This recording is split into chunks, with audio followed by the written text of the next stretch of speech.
اللہ اللہ اللہ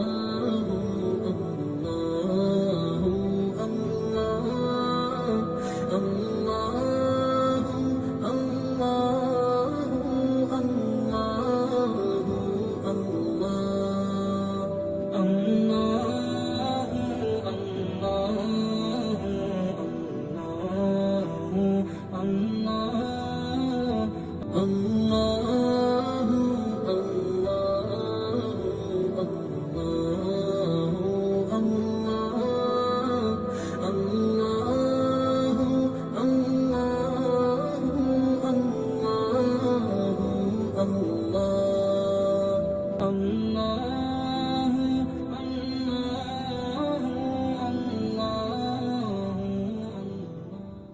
اعوذ باللہ من الشیطان الرجیم بسم اللہ الرحمن الرحیم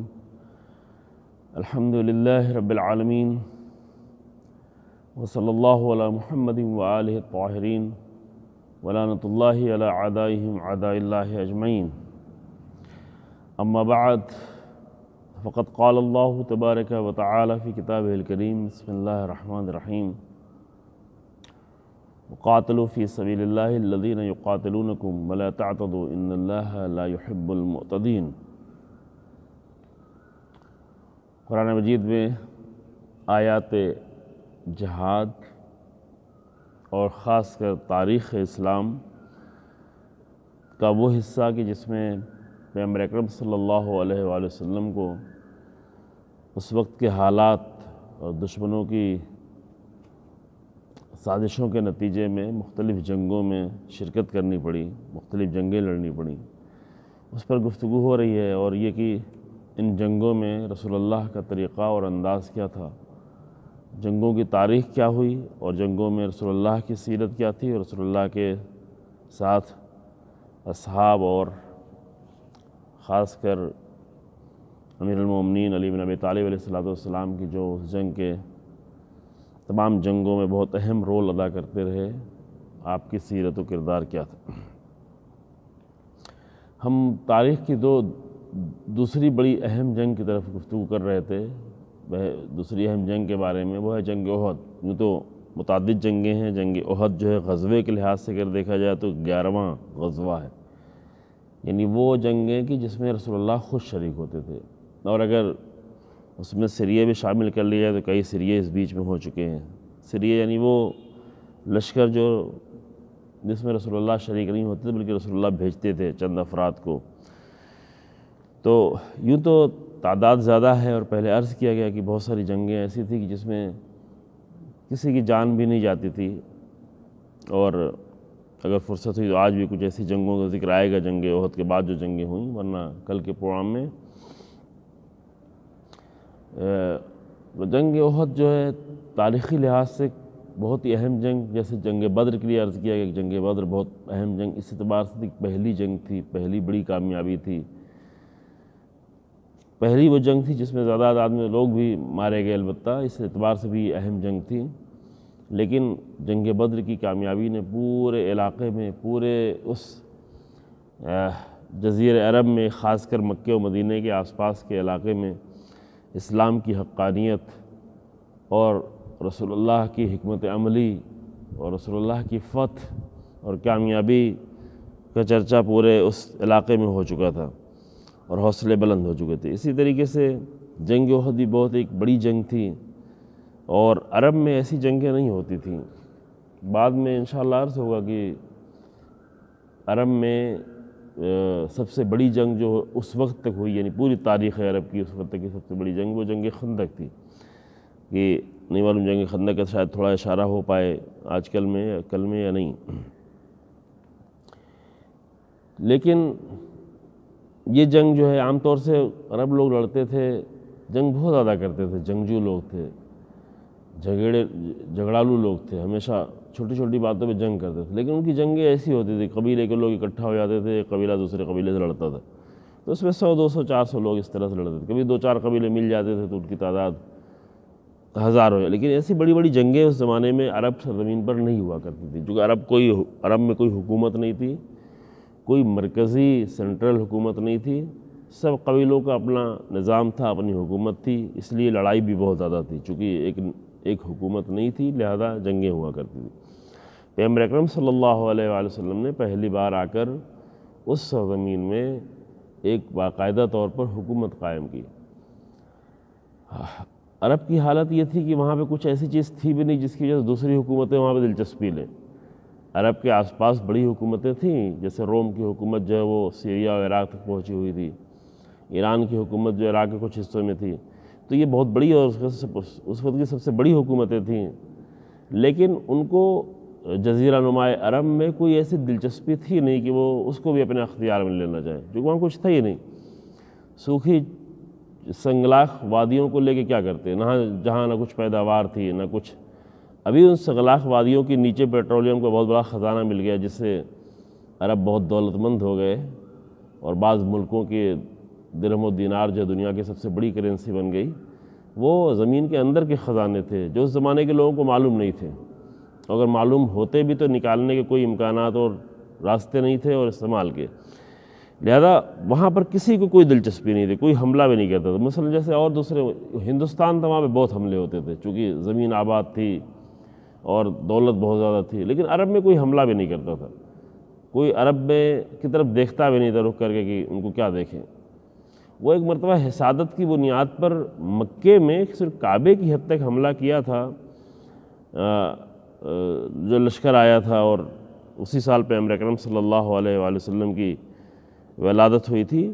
وہ بھی کوئی جنگ، ایسی جنگ نہیں تھی، جنگ ہوئی بھی نہیں تھی، وہ صرف کعبے سے حسادت تھی، اور کعبے کی اقتصادی جو مرکزیت تھی، وہاں پر لوگ آتے تھے تجارت کرنے کے لیے، تو اس کو ختم کرنے کے لیے، اور وہاں بھی کوئی جنگ نہیں ہوئی، اور ابرہہ کا لشکر آیا اور ہلاک ہو کے ختم ہو گیا۔ لہذا یہ پہلی جنگیں ایسی تھی کہ جہاں پر منظم طریقے سے بڑی تعداد میں جنگ ہو رہی تھی۔ پہلے جنگ بدر تھی، وہی بڑی جنگ تھی، پھر جنگ احد ہوئی، اس میں اور بڑی تعداد ہو گئی۔ جنگ احد میں 3000 لوگ سامنے تھے، اور رسول اللہ کے پاس بھی 1000 کی تعداد تقریباً تعداد تھی، جس میں کم ہو گئے لوگ، 700 ہو گئے، 650 ہو گئے بعد میں، لیکن اتنی تعداد نکلی تھی کہ بعد میں عرض ہوا کہ سب سے بڑی جنگ اس زمانے کی پھر خیبر تھی، معاف کیجیے گا، جنگ خندق تھی، جہاں پر 10,000 کی تعداد میں لوگ آئے تھے۔ تو ابھی ہم بیان کر رہے تھے جنگ احد کے بارے میں۔ جنگ احد بہت عبرت انگیز جنگ ہے، عبرت بہت زیادہ ہے، ہر دور کے مسلمانوں کے لیے اور ہمارے لیے بہت بڑی عبرت ہے کہ پیغمبر اکرم صلی اللہ علیہ وآلہ وسلم جیسا عظیم رہنما تاریخ کا اس جنگ میں خود موجود ہو، لیکن جنگ کا نقشہ کس طریقے سے بدل جاتا ہے، جنگ کی حالت کس طرح سے بدل جاتی ہے۔ یہ افسوسناک بھی بہت تھا، بہت ہی غمزدہ کرنے والی تاریخ تھی، اور بہت ہی عبرت کا مقام ہے کہ کیا کیا جائے کہ ایسے حالات پیدا نہیں ہوا کریں۔ کہ یہاں پر قرآن نے اس بحث کو کیا ہوا ہے، تقریباً ایک صفحے میں قرآن نے یہ بحث کی ہے، لیکن میں جلدی سے آیتوں کی طرف تھوڑا اشارہ کرتا ہوں، ایک صفحے سے بلکہ زیادہ یہ بحث ہے جنگ احد کی۔ سورہ آل عمران میں گفتگو ہوئی ہے، الگ الگ سوروں میں جنگ بدر کے بارے میں آپ کے سامنے بیان کیا کہ کس طرح سے سورہ انفال میں اور سورہ آل عمران میں جنگ بدر کی قرآن نے مفصل گفتگو کی ہوئی تھی، اور جنگ احزاب کی بھی جب آئے گی بحث جنگ خندق کی تو وہ خود جنگ احزاب میں اور دوسری جگہ قرآن نے گفتگو کی ہے۔ یہاں جنگ احد کی جو گفتگو ہے وہ سورہ آل عمران کی آیت نمبر 152 سے ہے، تقریباً 156-57 آیت تک جو ہے اس پر بحث کی ہے قرآن نے، بلکہ 158 نمبر آیت بھی اس میں بھی یہی سلسلہ جاری ہے۔ پہلے اللہ نے جو ہے یاد دلایا ہے ان کی کامیابی کی طرف جو وہ بڑھے تھے اور آگے بڑھ رہے تھے، پھر کس طرح کمزوری پیدا ہوئی اس منظر کو قرآن نے بیان کیا ہے کہ کوئی واقعہ جو ہے تاریخ کے لحاظ سے اگر دیکھا جائے تو تاریخ میں بہرحال اختلافات ہوتے ہیں، مسائل ہوتے ہیں، لیکن قرآن جو ہے اگر جنگ کوئی بیان کر رہا ہے یا کوئی تاریخی واقعہ بیان کر رہا ہے تو مقصود یہاں پر تاریخ نہیں ہے، بلکہ وہاں سے عبرت لینا ہے، اور وہاں سے جو کہ قرآن قیامت تک کے لیے ہدایت کی کتاب ہے، تو قرآن کی ہدایت سے ہدایت لینا اصل مقصود ہے، نہ ثواب لینا، نہ تاریخ جاننا۔ لہذا آپ دیکھیں کہ کسی بھی تاریخ کو قرآن نے بہت ساری تاریخی مسائل بیان کی، انبیاء کے واقعات اور رسول اللہ کے دور کے، لیکن کہیں پہ نہ جگہ بیان کی ہے، نہ وقت بیان کیا ہے، نہ بہت سارے افراد کے نام کسی کے لیے ہیں، چونکہ تاریخ میں یہ تین چیزیں اہم ہوتی ہیں۔ ہسٹری میں جگہ، یعنی کس جگہ پہ یہ واقعہ پیش آیا، کس زمانے میں یہ واقعہ پیش آیا، کن لوگوں کے ساتھ یہ واقعہ پیش آیا۔ لوگوں میں تو قرآن نے کچھ لوگوں کا ذکر کیا ہے، وہ بھی بہت افراد کے اعتبار سے بہت ہی نام نہیں لیا ہے، اور جگہ اور تاریخ کا کہیں پر نام ہی نہیں لیا ہے۔ اس لیے قرآن کیونکہ تاریخ کی کتاب کی حیثیت سے نہیں ہے، بلکہ قرآن جو ہے وہ تاریخ سے عبرت لینے کے لیے اور تاریخ سے انسان کو زندگی کا طریقہ لینے کے لیے۔ یہاں پہ قرآن کہتا ہے سورہ آل عمران کی آیت نمبر 152 میں وَلَقَدْ صَدَقَكُمُ اللَّهُ وَعْدَهُ، اللہ نے اپنے وعدے کو سچ کر دکھایا۔ یہ جنگ کا ابتدائی مرحلہ ہے، اس کو قرآن یاد دلاتا ہے کہ اللہ نے وعدہ کیا تھا تم ایمان کے ساتھ آگے بڑھو، رسول اللہ کی مدد کرو، اللہ کی نصرت کرو، اللہ تمہاری نصرت کرے گا۔ جنگ بدر میں کیا تھا، جنگ احد کے لیے بھی اللہ کا وعدہ تھا، اور اللہ نے اپنے وعدے کو پورا کیا۔ یہ قرآن کہتا ہے لَقَدْ صَدَقَكُمُ اللَّهُ وَعْدَهُ، اللہ نے اپنے وعدے کو پورا کیا۔ اِذْ تَحُسُّونَهُم بِإِذْنِهِ، جب تم اللہ کے اذن سے تم کامیاب ہو رہے تھے، تم دشمن لشکر کو جو ہے وہ ختم کر رہے تھے، اس کے اوپر غلبہ حاصل کر رہے تھے، ان کو کام تمام کر رہے تھے، یعنی ایک کھلی ہوئی کامیابی تھی۔ 3000 لشکر کے مقابل میں 650 لوگوں کو بہت جلد کامیابی مل رہی تھی۔ اس میں عظیم زبردست جو ہے جانفشانیاں تھیں، بہت ہی عظیم قربانیاں تھیں۔ اس میں امیر المومنین کا کردار بہت ہی عظیم الشان تھا۔ جنگ میں بڑھ بڑھ کر جو حملہ کر رہے تھے، جناب حمزہ بڑے سپہ سالاروں میں تھے اور حملہ کر رہے تھے۔ مصعب ابن عمیر جو اس جنگ کے شہیدوں میں سے ہیں، ابو دجانہ، زبیر، حنظلہ، یہ بڑے نام ہیں۔ حنظلہ کا ذکر شاید ابھی آپ کی خدمت میں ہم کریں۔ یہ جو بہت بڑھ بڑھ کے حملہ کر رہے تھے اور دشمن کے لشکر پر، اور دیگر اصحاب بھی ابتدائی مرحلے میں حملہ کر رہے تھے، کہ 650 لوگوں کے حملے سے بہت جلد ہی 3000 کا لشکر فرار کرنے لگا۔ جنگ میں شروع کرنے کے لیے خواتین آئی تھیں۔ عام طور سے جنگ کے طبل بجائے جاتے تھے، سپہ سالاروں کی طرف سے اشارہ کیا ہوتا تھا، لیکن یہاں پہ خواتین 14 خواتین آ کر جنگ شروع ہونے سے پہلے ہاتھ میں طبل بجاتے ہوئے، طبل بھی نہیں دف بجاتے ہوئے، اور وہ اکسا رہی تھی لڑنے کے لیے۔ وہ جو اکسایا گیا تھا وہ جنگ بدر کے انتقام میں، اور شعر پڑھ رہی تھی کہ نحن بنات طارق نمشی علی النمارق، ہم ستاروں کی بیٹیاں ہیں، ہم ریشم پہ چلتے ہیں، اور وہ اپنے خوبیاں بیان کر کے کہ ہم تمہارے لیے ہیں، لیکن تم اگر جنگ کرو گے تو یہ اس طرح سے ان کو اکسایا جا رہا تھا جنگ کے لیے، اور پھر وہ فرار کرتے ہوئے نظر آئے۔ یہاں پہ پھر قرآن اس کی وجہ بتاتا ہے کہ حتیٰ اذا فشلتم، یہاں تک کہ پھر تم کمزور پڑ گئے، سست پڑ گئے، کہ ناکامی دکھائی۔ ناکامی کی وجہ وہی پیچھے سے لشکر کا آنا جو کل آپ کے لیے اشارہ کیا گیا۔ وَتَنَازَعْتُمْ فِي الْأَمْرِ، حتیٰ تم نزاع کرنے لگے، تم اختلاف کرنے لگے اللہ کے کیے ہوئے وعدے پر، کہ اللہ نے جو کامیابی کا وعدہ کیا، کہ اللہ نے وعدہ کیا ہے، اللہ ہے بھی یا نہیں، اللہ نے سچ وعدہ کیا تھا یا نہیں کیا تھا۔ تم نے اپنے عمل کو نہیں دیکھا۔ وَعَصَيْتُم مِّن بَعْدِ مَا أَرَاكُم مَّا تُحِبُّونَ مِنكُم مَّن يُرِيدُ الدُّنْيَا، اور تم نے نافرمانی کی اس چیز کو دیکھ کر جو تمہیں اس دنیا میں بہت پسند ہے۔ کیا؟ مال غنیمت۔ مال غنیمت ایک ایسی چیز ہوتی ہے جو فری میں مل رہی ہوتی ہے۔ مال غنیمت ٹھیک ہے، جنگ کے لیے بہت سختی اٹھاتا ہے انسان، لیکن جب جنگ میں دشمن فرار کر کے جاتا ہے تو جو کچھ چھوڑ کے جاتا ہے، ایک ساتھ بہت بڑی زیادہ چیزیں مل جاتی ہیں، بہت سارے جانور، بہت سارے اسلحے اور دوسری چیزیں بھی مل جاتی ہیں۔ تو وہ چیزیں جو تمہیں اس دنیا میں پسند تھیں، ما تحبون منکم من یرید الدنیا، خاص کر وہ لوگ جو دنیا طلب لوگ تھے،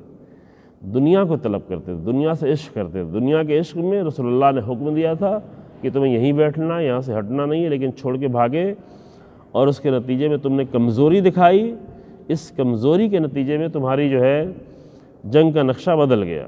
اور پھر وہاں میں فرمایا کہ وَمِنْكُمْ مَنْ يُرِيدُ الْآخِرَةَ، لیکن ایسا نہیں صرف دنیا طلب ہی لوگ کچھ جو آئے تھے، اس میں ایسے لوگ تھے جو آخرت کو چاہتے تھے، جو شہادت سے عشق کرتے تھے، جو اپنے مقصد کے لیے جنگ لڑ رہے تھے، جو دنیاوی مال و منال اور بیت المال کے لیے اور مال غنیمت کے لیے جنگ نہیں لڑ رہے تھے۔ منکم من یرید الآخرہ،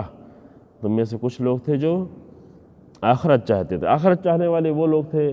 کہ جو وہاں پر بھی رہ گئے، جیسے عبداللہ ابن جبیر، وہ نہیں ہٹے، پورا لشکر چلا گیا، یہ کہہ کے نہیں ہٹ گیا کہ پورا لشکر نہیں رہا تو میں اکیلے کیا کر لوں گا، میں بھی سب کے ساتھ چلوں۔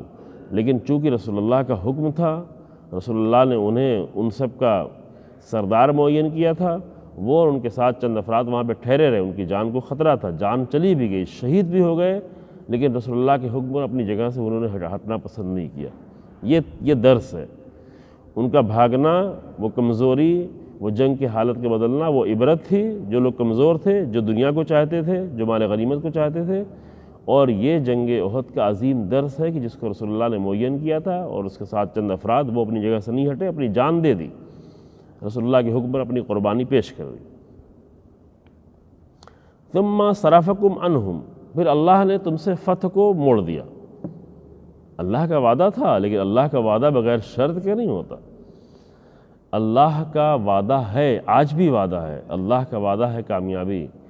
اللہ کا وعدہ ہے وَأَنْتُمُ الْأَعْلَوْنَ، تم سب سے زیادہ سربلند ہو، لیکن وہاں بھی شرط ان کنتم مومنین، اگر تم مومن ہو، اگر تم مضبوطی سے واقعی ہو۔ لہذا وہ یہ سمجھتے تھے کہ اللہ نے وعدہ کیا ہوا تو چاہے جو کچھ بھی ہو ہم تو جیت ہی جائیں گے، رسول اللہ ہمارے ساتھ ہے تو ہم جیت جائیں گے۔ نہیں، رسول اللہ ساتھ ہوں،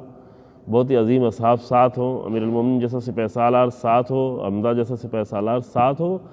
لیکن اگر تم وعدے پہ عمل نہیں کرو گے، اگر تم کمزوری دکھاؤ گے تو کامیابی نہیں ملے گی۔ یہ ایک قانون ہے، یہ قانون ہمیشہ انسانوں کو محفوظ رکھنا چاہیے۔ یہ جو بہت لوگ سوچتے ہیں کہ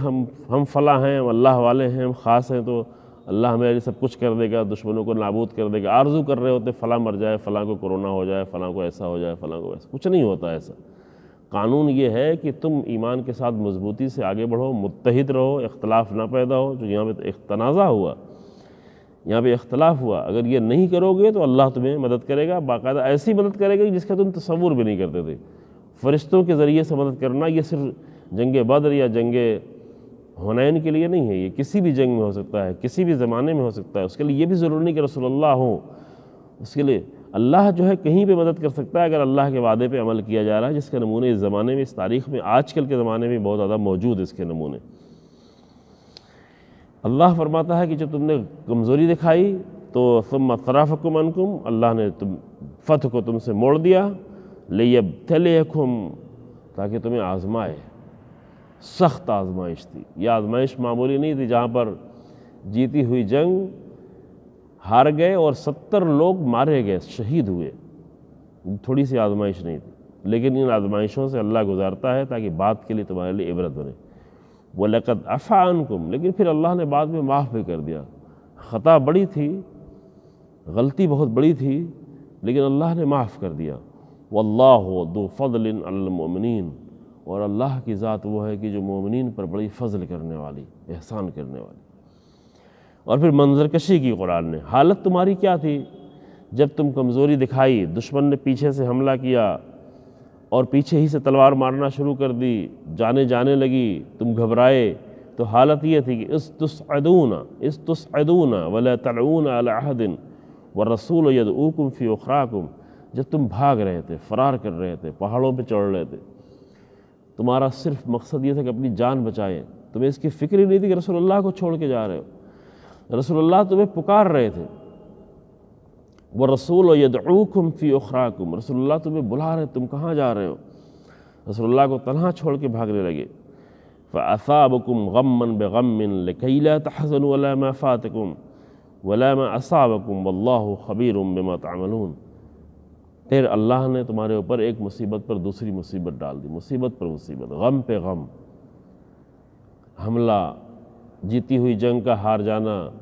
اتنی ساری جانوں کا چلا جانا۔ اب 650 لوگوں میں سے اگر 70 لوگ مار دیے جاتے ہیں تو معمولی مسئلہ نہیں ہے، اس زمانے میں یہ نہیں ہوتا تھا اتنی بڑی تعداد میں کوئی جان چلی جائے۔ ایک مدینے میں کوہرام سمجھ گیا، تبھی آپ کے سامنے عرض کریں گے، اتنی بڑی تعداد میں شہید، بہت سارے لوگ زخمی، تو اللہ نے مصیبتیں پر مصیبتیں تمہارے پر ڈالیں تاکہ تم جو ہے، ایک تو جو تم نے غلطی کی اس کی تمہیں اندازہ ہو جائے کتنی بڑی غلطی کی تھی اور غلطی کی سزا ملتی ہے حتماً، اور یہ کہ اس کے بعد جو تمہارے پر مصیبت آئے اور جو حزن آئے اور جو غم آئے اس کی پھر تمہیں پرواہ نہ رہ جائے، تم یہ جان لو۔ واللہ خبیر بما تعملون، اور اللہ جو ہے جو کچھ بھی تم عمل انجام دیتے ہو اللہ اس سے باخبر ہے، اللہ جانتا ہے کہ تم نے کیا کیا ہے، جو تم نے ظاہر کیا ہے، جو تم نے چھپایا ہے، وہ سب۔ ثم انزل علیکم من بعد الغم آمنۃ، پھر اس کے بعد اللہ نے غم کے بعد تمہارے لیے امن فراہم کر دیا، امن کی حالت پیدا کر دی۔ آمنۃ نعاسا یخشی طائفۃ منکم، کہ اللہ نے ایک نیند طاری کر دی، تھکے ہوئے تھے، جنگ کے سخت جنگ کا لڑی تھی، پریشان تھے، مضطرب تھے، جانیں گئی تھیں، لیکن اللہ نے ایک ایسی نیند طاری کی تمہارے مومن لوگوں میں ایک گروہ کے اوپر کہ پھر ان کو تھوڑا سا سکون ملا، تھوڑا سا اطمینان ملا۔ وَطَائِفَةٌ قَدْ أَهَمَّتْهُمْ أَنفُسُهُمْ يَظُنُّونَ بِاللَّهِ غَيْرَ الْحَقِّ ظَنَّ الْجَاهِلِيَّةِ، اور ایک گروہ ایسا تھا جو ابھی شک کی حالت میں پڑا ہوا تھا، وہ اللہ کے بارے میں، رسول اللہ کے بارے میں جہالت والے دور کا شک کرنے گیا۔ اصل سے یہ تھا کہ پتہ نہیں اللہ ہے بھی کہ نہیں ہے، اپنی غلطیوں کو دیکھے بغیر وہ گمان کرنے لگا کہ اللہ نے وعدہ نہیں کیا، اللہ کے بارے میں برے گمان کرنے لگے۔ یقولون حل لنا من الامر من شیء، کیا واقعاً کامیابی ہمارے لیے تھی، کیا واقعاً اللہ کا وعدہ تھا؟ قل ان الامر کلہ للہ، اللہ نے حکم دیا اے رسول اللہ آپ ان کو بتا دیں، یہ شک کرنے والے، یہ حق میں شک کرنے والے کہ تمام امور اللہ کے ہاتھ میں ہیں، لیکن امور اللہ کے قانون کے تحت ہے۔ یہ اس جنگ سے یہ اندازہ ہو جائے کہ بغیر کنڈیشنز کے، بغیر شرطوں کو سمجھے ہوئے اللہ فری میں کامیابی نہیں دیتا۔ یوں ممکن نہیں کہ اللہ آپ دعائیں کریں، صرف دعا کرنے سے آپ کو کامیابی، دعا بہت ہی اہم ہے، لیکن اگر صرف دعا اہم ہوتی تو رسول اللہ کو مدینے میں بیٹھے ہی بیٹھے دعا کرتے مسجد میں بیٹھ کے اور سارا لشکر جو ہے وہ تباہ ہو جاتا، لیکن یہ رسول اللہ کو بھی اللہ نے نہیں کہا کہ آپ دعا کریں میں لشکر کو تباہ کر دوں، نہیں، اگر باطل ہے تو باطل کے مقابل میں جانا پڑے گا۔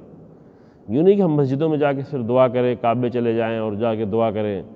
نہیں، باطل کے مقابلے میں مضبوط ہونا پڑے گا۔ باطل کے مقابلے میں کمزوری دکھاؤ گے تو رسول اللہ جیسا رہبر ہوتے بھی تمہیں شکست کا سامنا کرنا پڑے گا۔ یہ اللہ کا قانون ہے، ہمیشہ کے لیے ہے۔ اللہ فرمائے قل ان الامر کلہ للہ، تمام امور اللہ کے لیے ہیں۔ وَلِلَّهِ يُخْفُونَ فِي أَنفُسِهِمْ مَا لَا يَبْدُونَ لَكَ، اور یہ لوگ جو ہیں، معاف کیجیے گا، یخفون فی انفسہم ما لا یبدون لک، اور یا رسول اللہ یہ اپنے دلوں میں کچھ چیزیں چھپاتے ہیں جو آپ کے لیے ظاہر نہیں کرتے۔ یہ جو کمزور لوگ ہیں،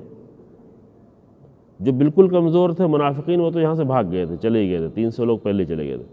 لیکن جو باقی لوگ بچے تھے جن کے دلوں میں کمزوری، ان کے دلوں میں کچھ چیزیں یہ چھپائے ہوئے ہیں جو آپ کے لیے ظاہر نہیں کرتے، شک کی حالت میں آ گئے۔ یقولون لو کان لنا من الامر شیء ما قتلنا ہاہنا، یہ لوگ اپنے دل میں یہ کہتے ہیں اگر واقعاً ہمارے لیے اللہ کا وعدہ ہوتا کامیابی کا تو ہم یہاں پہ قتل نہ کیے جاتے، اتنی بڑی تعداد میں ہماری جانیں نہ جاتی۔ قل لو کنتم، اب یہاں پر اللہ نے، یہ بہت ہی عظیم نقطہ ہے قرآن کی آیت کا، بارہا اس کو مجلس سے پڑھا جا چکا اس حصے کو آیت کی، کہ لو کنتم فی بیوتکم لبرز الذین کتب علیہم القتل الی مضاجعہم، اگر تم اپنے گھروں میں بیٹھے ہوئے ہو تو تم بیٹھو، لیکن ایسے لوگ ہیں کہ جن کے اوپر اللہ نے قتل ہونا یا شہید ہونا لکھ دیا ہے تو وہ اپنے قدموں سے چل کے خود اپنے مقتل تک آ جائیں گے۔ اللہ کو تمہاری کوئی پرواہ نہیں ہے، نہ بھاگنے والوں کی پرواہ ہے، نہ شک میں رہنے والوں کی پرواہ ہے، نہ اللہ کے وعدے پہ بھروسہ نہ کرنے والوں کی پرواہ، کچھ وہی تھوڑے سے لوگ جو اللہ کے وعدوں پہ بھروسہ کرتے ہیں وہی اللہ کے لیے کافی ہیں، اور وہی جنگ کو کامیابی کی طرف لے جانے کے لیے کافی ہیں۔ لو کنتم فی بیوتکم، تم ہو گھروں میں تو رہو، یہ ہمیشہ آج کے لیے بھی ہے کہ جو لوگ سر چھپا کر اپنے آپ کو گھروں میں بیٹھ کر رہ جانا چاہتے ہیں، تو کچھ لوگ ہیں کہ جو اللہ کی راہ میں شہادت کو پسند کرتے ہیں، وہ اپنے قدموں سے، اپنے زبان سے، اپنے بیان سے، اپنے عمل سے خود شہادت کی طرف آگے بڑھ رہے ہوتے ہیں، اور یہ بہت ہی عظیم مرتبہ ہے۔ ڈرے ہوئے بزدل لوگوں کے درمیان میں کچھ لوگ ہیں جو شہادت کی طرف آگے بڑھتے ہیں، ان کو پرواہ نہیں ہوتی۔ جب رسول اللہ کی توہین کی جاتی ہے تو وہ اس کے مقابل میں بولتے ہیں، وہ اپنی جان کی بھی پرواہ نہیں کرتے۔ وہ ایسے لوگ ہیں، ہر دور میں ایسے لوگ ہیں، اللہ کی انہی پر بھروسہ ہے۔ تو وہ اپنے مقتل تک خود چل کے جاتے ہیں۔ یہ واقعہ اتفاق سے یہ آیت ہم نے زیادہ کربلا کے واقعے کے سلسلے میں پڑھی ہے کہ جناب زینب سلام اللہ علیہ نے اسی جملے سے استفادہ کیا ہے ابن زیاد کے دربار میں۔ یہ جب پوچھا گیا کہ تمہارے بھائی کے ساتھ کیا ہوا اور اہل بیت کے ساتھ کیا ہوا، تو فرمایا کہ ہؤلاء قوم کتب اللہ علیہم القتل فبرزوا الی مضاجعہم، یہ وہ لوگ تھے کہ جن کے اوپر اللہ نے شہادت لکھ دی تھی، تو یہ خود اپنے قدموں سے چل کے اپنے مقتل تک آ گئے تھے، خود آئے تھے۔ کربلا کے لوگ خود مقتل تک آئے تھے، اور کربلا کی تاریخ ہمیشہ باقی رہنے والی ہے۔ کربلا کی راہ پر چلنے والے ہمیشہ ایسے لوگ ہیں جو اپنے ہر عمل سے اپنے آپ کو مقتل اور شہادت کی طرف لے جانے کے لیے تیار ہے، اور اللہ کو انہی لوگوں کی ضرورت ہے۔ ان کی تعداد کم بھی ہو تو کافی ہے۔ وَلِيَبْتَلِيَ اللَّهُ مَا فِي صُدُورِكُمْ، اور جو کچھ تمہارے دلوں میں ہے اللہ نے اس کو آزمایا۔ وَلِيُمَحِّصَ مَا فِي قُلُوبِكُمْ، اور جو کچھ تمہارے سینوں میں ہے اس کو اللہ آزما رہا ہے، جو کچھ تمہارے دلوں میں ہے اللہ اس کی تمحیص کر رہا ہے، اس کو بھی آزما رہا ہے۔ وَاللَّهُ عَلِيمٌ بِذَاتِ الصُّدُورِ، اور اللہ جو ہے وہ تمہارے دلوں کے اندر سینے میں جو کچھ ہے اس سے بھی آگاہ ہے۔ ان الذین تولوا منکم یوم التقى الجمعان انما استظلهم الشیطان ببعض ما کسبوا، یہ قرآن کی یہی آیت پڑھتے ہیں، اس کے بعد اور بھی سلسلہ جاری ہے ان آیتوں کا، لیکن یہ نقطہ قرآن بیان کرتا ہے وہ لوگ جو لڑائی کے وقت میں کمزور پڑ گئے، بھاگ گئے، چونکہ بھاگ گئے بہت بڑی تعداد میں، 650 لوگوں میں ایک بڑی تعداد وہاں سے بھاگ نکلی، مطلب بعد میں جو لوگ خلیفہ قرار پائے اور جو چاہتے تھے حکومت، وہ لوگ بھی میدان جنگ میں نہیں ٹھہرے، سب پہاڑوں پہ نظر آئے، جان بچا کر لوگ جو ہے وہاں سے چلے گئے۔ تو یہاں پہ قرآن کہتا ہے کہ یوم التقى الجمعان اذ تولوا منکم یوم التقى الجمعان، جب لڑائی ہو رہی تھی دونوں لشکر کی اور تم بھاگ رہے تھے، تو انما استظلهم الشیطان، یہ کمزوری جو تمہارے پائے ثبات میں جو لغزش پیدا ہوئی اور جب تم کمزور پڑے، تو یہ در حقیقت شیطان نے تمہیں گمراہ کیا تھا، شیطان نے تمہارے اندر کمزوری پیدا کی تھی، وہ بھی کس لیے؟ ببعض ما کسبوا، تمہاری کمزوریوں کی وجہ سے، جو تمہارے گناہ تھے ان گناہوں کی وجہ سے، ان کمزوریوں کی وجہ سے شیطان نے تمہارے اندر کمزوری پیدا کی تھی۔ اب یہ بھاگنے والوں کی تفصیل جو ہے وہ تاریخوں میں بیان کی گئی ہے، میں یہاں پر نہیں اس کو بیان کرتا کہ ممکن ہے کہ بعض لوگوں کی دل آزاری ہو اور وہ مناسب نہیں سمجھتا، لیکن بہرحال یہ ایک اہم مسئلہ ہے کہ رسول اللہ کو چھوڑ کر، رسول اللہ کو تنہا چھوڑ کر، رسول اللہ کو ابھی آپ کی خدمت میں عرض کرتے ہیں کہ زخمی حالت میں ہو رہے تھے، اس حالت میں رسول اللہ کو چھوڑ کر اپنی جان بچا کر لوگ چلے گئے۔ وَلَقَدْ عَفَا اللَّهُ عَنْهُمْ، اللہ نے پھر تمہیں معاف کیا اس تمہاری غلطی پر۔ ان اللہ غفور حلیم، اللہ بہت معاف کرنے والا اور اللہ کی ذات بہت حلم والی ذات ہے۔ پھر اللہ نے ان کو متوجہ کیا کہ ان کافروں جیسے نہیں بنو، اور اس کے بعد کی آیتیں۔ لیکن یہاں پر نقطہ جو عرض کرنا تھا وہ یہ تھا عزیزو کہ جب لوگ فرار کر رہے تھے اور رسول اللہ تنہا رہ گئے تھے، اس وقت جن مجاہدین نے واقعاً قربانیاں دیں اور جنگ کا نقشہ جو ہے وہ بدلا اور جنگ کا منظر تبدیل کیا، اس میں کچھ لوگ شہید ہو گئے۔ جو دردناک تھا وہ یہ تھا کہ بہت ہی عظیم رسول اللہ کے ساتھ، کل آپ کے سامنے ذکر کیا مصعب بن عمیر جو رسول اللہ کے مبلغ تھے، رسول اللہ کی شباہت بھی تھی، بہت خوبصورت تھے مصعب بن عمیر، ایک عظیم مبلغ تھے، بتایا کہ مدینہ انہی کی تبلیغ سے مسلمان ہوا تھا۔ جنگ احد میں علم بھی مصعب بن عمیر کے ہاتھوں میں بھی علم تھا، کیونکہ کئی لوگوں کو پرچم دیا جاتا تھا، اور مصعب بن عمیر جب شہید ہوئے تو دشمنوں نے سمجھا کہ رسول اللہ کو مار دیا ہے اور شور کرنا شروع کر دیا، قد قتل محمد، قد قتل محمد، محمد قتل کر دیے۔ اس سے اور بھی مشکل پیدا ہو گئی، بعض لوگ اور جو کمزور تھے وہ اور بھی فرار کرنے لگے۔ یہاں پر جن لوگوں نے ٹھہر کر جنگ لڑی، یہ جنگ معمولی جنگ نہیں ہوتی جہاں پورا لشکر ہو اور صرف چند لوگ رہ جائیں، یہ جنگ سخت ہوتی ہے۔ جناب حمزہ اسی میں شہید ہوئے، نیزہ مارا اور پیٹ میں نیزہ لگ کے پیچھے کی طرف نیزہ نکل گیا، پھر بھی نیزہ مارنے والے ابو الاسود پر چاہا کہ حملہ کریں لیکن شہید ہو چکے تھے۔ ابو الاسود نہیں، دوسرا نام تھا، وہ کیا کہتے ہیں، غلام تھا جس کو تربیت کی گئی تھی، افریقی غلام تھا۔ اسی جنگ میں حنظلہ شہید ہو گئے۔ حنظلہ جو جنگ کرتے کرتے بہادر تھے، حنظلہ کا واقعہ آپ لوگوں نے سنا ہوگا، میں مجلسوں میں کئی بار پڑھ چکا ہوں، جوان تھے، بہادر تھے۔ ایک شب پہلے ان کی شادی ہوئی تھی، ایک دن پہلے صرف،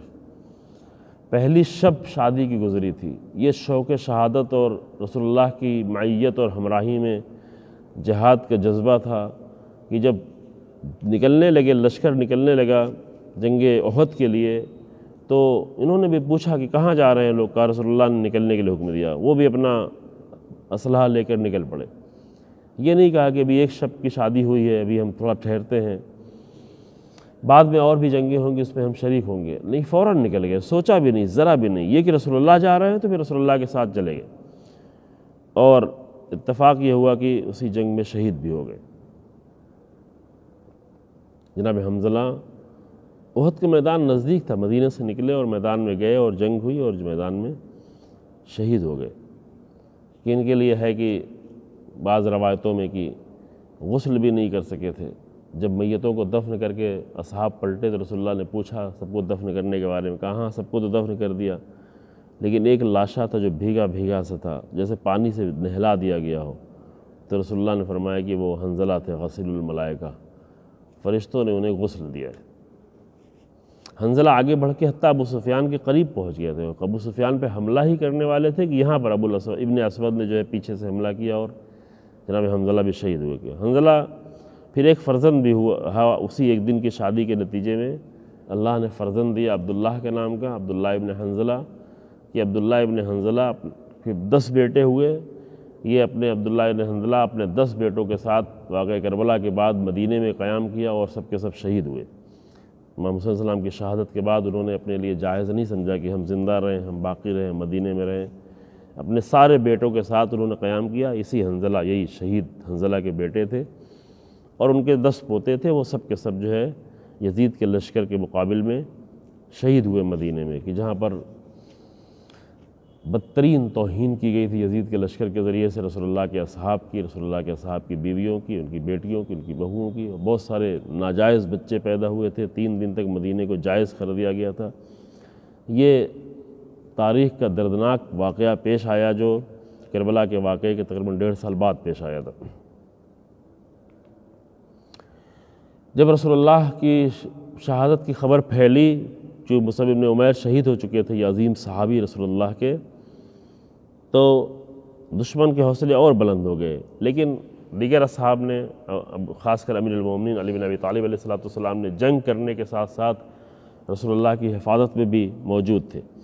اور دیگر جو اصحاب تھے وہ بھی رسول اللہ کی حفاظت کے لیے تھے۔ رسول اللہ زخمی ہو چکے تھے، اور مغفر کی 2 کڑیاں آپ کے چہرے پر چبھ گئی تھیں، زخمی ہو گئے تھے، ہونٹ زخمی تھے، دانت شہید ہو گئے تھے، رسول اللہ زمین پر گر گئے تھے۔ اور یہ خبر جب مدینے پہنچی، مدینے میں ایک کوہرام مچا ہوا، تو یوں بھی جناب زہرہ تک خبر پہنچی۔ جناب زہرہ مدینے سے آئیں، فوراً آئیں، جنگ احد کے میدان تک آئیں، آ کر امیر المومنین، جنگ ختم ہو چکی تھی، امیر المومنین ڈھال میں پانی لے کر آئے، جناب زہرہ رسول اللہ کے زخموں کو دھل رہی تھیں، گریہ فرما رہی تھیں، اور لیکن خون نہیں رک رہا تھا، گہرا زخم تھا، خون نہیں رک رہا تھا، تو پھر چٹائی کو جلایا اور اس کی راکھ جو ہے زخموں میں بھری، اور اس طرح سے جو ہے خون رکا۔ اور اس کے بعد لوگ واپس پلٹے مدینے کی طرف۔ مدینے میں چونکہ پہلی بار ایسا ہوا تو اتنی بڑی تعداد میں شہید ہوئے تھے، 70 لوگ، عرض کیا کہ اس کے بعد بھی کسی جنگ میں اتنی بڑی تعداد میں مسلمان شہید نہیں ہوئے۔ تو مدینے میں ایک کوہرام سا مچا ہوا تھا، لوگ رو رہے تھے اپنے شہیدوں کو، لیکن دیکھا کہ جناب حمزہ کا رونے والا کوئی نہیں ہے، کوئی نہیں تھا وہاں پر۔ تو رسول اللہ نے فرمایا کہ میرے چچا حمزہ پر کوئی رونے والا نہیں۔ پھر رسول اللہ جب گھر گئے دیکھا انصار کی بیویاں اپنے غم کو بھلا کر جناب حمزہ کے لیے رونے کے لیے آئیں، اور انہوں نے جو ہے ان کے لیے نوحہ و ماتم کیا۔ یہ جنگ احد جو ہے وہ تاریخی اعتبار سے بہت ہی اہم جنگ تھی۔ مسلمان تھوڑا مشکل میں تھے، اتنے سارے لوگ شہید ہو گئے تھے، لیکن ابھی جو ہے اس کے بعد فوراً ایک چھوٹا سا اور بھی جنگ پیش آئی، جس سے تھوڑا حوصلے بلند ہوئے۔ جنگ احد 5 شوال کو ہوئی تھی۔ یہ لشکر جو ظاہری طور پر اپنے آپ کو جیتا ہوا سمجھ رہے تھے، ابو سفیان کا لشکر، وہ وہاں سے پلٹا اور جا کر جو ہے وہ ایک مقام پہ حمراء الاسد کے مقام پہ ٹھہر گیا،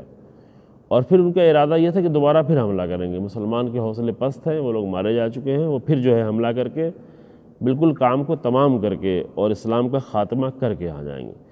لہذا جنگ احد جو 11ویں جنگ تھی، غزوہ تھا، 12واں غزوہ اسی فوراً پیش آیا 8 شوال کو۔ جب رسول اللہ کو یہ خبر ہوئی کہ حمراء الاسد کے مقام پر ابو سفیان کا لشکر ٹھہرا ہوا ہے اور وہ دوبارہ حملہ کرنا چاہتا ہے، یہاں پہ لوگوں کے حوصلے یوں ہی پست تھے، تو رسول اللہ نے اسی زخمی حالت میں 8 شوال کو،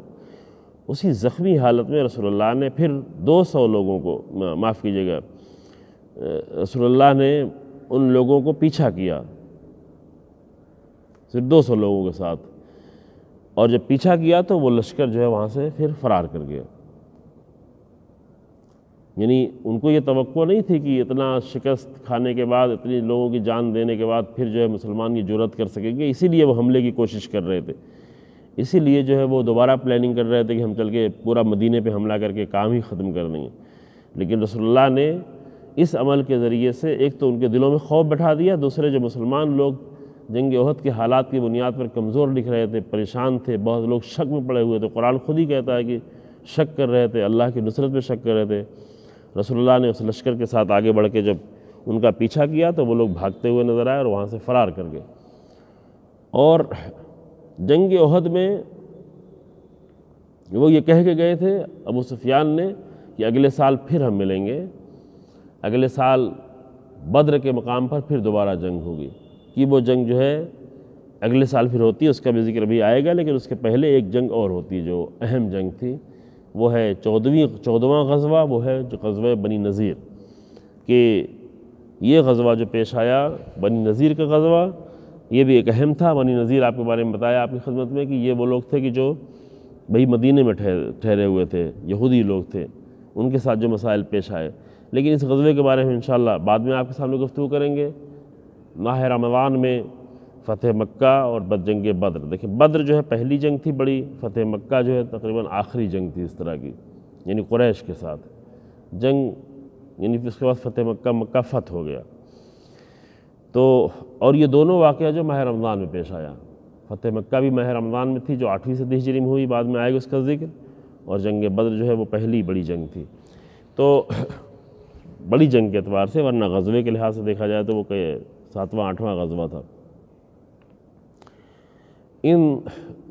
جنگ بدر اور آج کی اس جنگ کو جو ہے ایک تاریخ کے لیے، اسلامی دنیا کے لیے اور قیامت تک کے لیے جنگ بدر جو پیش آئی ہے، اس کو ایک طاقت اور ایک سمبل کے نام پر یاد کیا جاتا ہے، اور ضرورت ہے انشاءاللہ مومنین جو ہے ان حالات میں، خاص کر ایسے حالات کی جہاں پر ابھی آپ سن رہے ہیں کہ کس طرح سے اسرائیل ساری کوششیں کر رہا ہے، کس طرح میزائلوں کے حملے ہو رہے ہیں، حالات واقعاً تبدیل ہونے والے ہیں اور بہت تیزی سے تبدیل ہونے کے امکانات ہیں۔ ہمارے ملک میں بھی کافی تبدیل ہو رہے ہیں اور عالمی پیمانے پر بھی حالات بہت تبدیل ہو رہے ہیں۔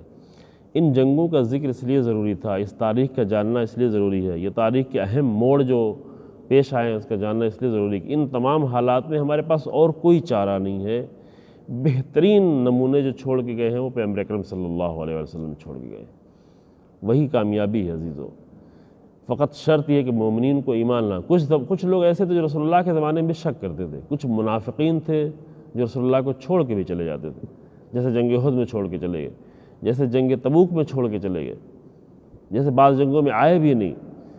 لیکن رسول اللہ نے تمام کامیابیاں حاصل کی ان مومنین کے ذریعے سے جن کو حق پر ایمان تھا، جن کو اللہ پر ایمان تھا، جن کو رسول اللہ کے پر ایمان تھا۔ اور آج بھی کامیابی کا فارمولہ وہی ہے جو رسول اللہ ہمیں دے کے گئے، اور یہ قرآن کہتا ہے کہ رسول اللہ ہی تمہارے لیے نمونہ ہے۔ لہذا ابھی حالات جو ہے وہ اور بھی خراب ہونے والے ہیں، ہونے کے امکانات بہت زیادہ ہیں، عالمی پیمانے پر بھی اور ملکی پیمانے پر بھی حالات زیادہ خراب ہوں گے۔ اس لیے ان تاریخوں کو جاننا، ان پر غور و فکر کرنا، ان سے قوت لینا، ان سے اپنے ارادوں کو مضبوط کرنا، ان سے حق کے لیے آگے بڑھنا، حق کی راہ میں شہید ہونے کا جذبہ لینا، یہ سب بہرحال یہ صرف تاریخ 14 سال پہلے کے نہیں پڑھی جا رہی ہے، بلکہ یہ ہماری قوت ہے، یہ ہمارا ایمان ہے، یہ ہماری زندگی ہے، یہ ہماری کامیابی ہے، یہ ہماری عزت ہے، اور اللہ کی بارگاہ میں دعا ہے کہ وہ ہمیں رسول اللہ کی قائم کردہ باقی سیرت کے ذریعے سے، اس پر چلنے کے ذریعے سے، اور رسول اللہ کے عظیم اصحاب امیر المومنین اہل بیت علیہ السلام کی سیرت پر چل کر ہمیں کامیابی اور عزت اور سربلندی عطا فرمائے۔ الحمدللہ رب العالمین، وصلی اللہ علی محمد وآلہ وسلم۔